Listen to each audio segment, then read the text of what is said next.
Hello दोस्त, हम माता रानी के गीत सुनाने जा रहे हैं।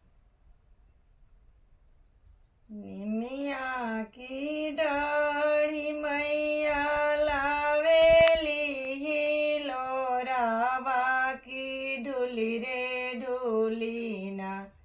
मैया गावली गीत की ढूली रे ढूली ना।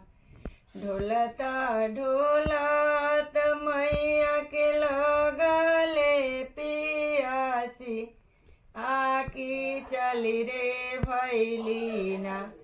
मैया मलहोरी आयावा सखी चली रे भैलीना।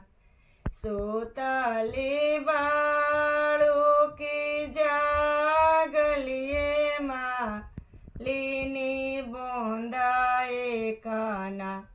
मोहि के पानिया पिया मालिनी बोंदाए काना। मोहि के पानिया पिया मालिनी बोंदा एकाना।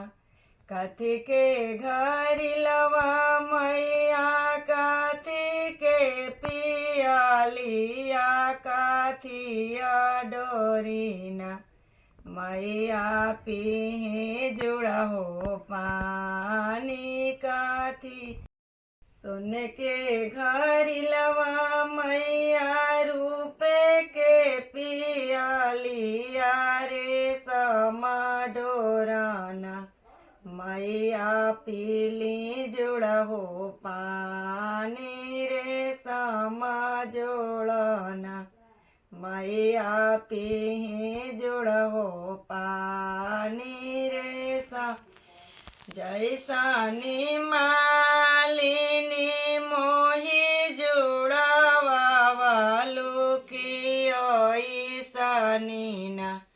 तोहर धियावा जुड़ा सुमालिनी ओइसना। तोहर पतोहिया जुड़ा सुमालिनी ओइस।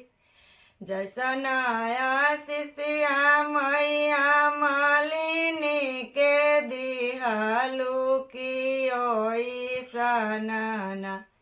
मैया आशीष सिंह के दी मैया ओई।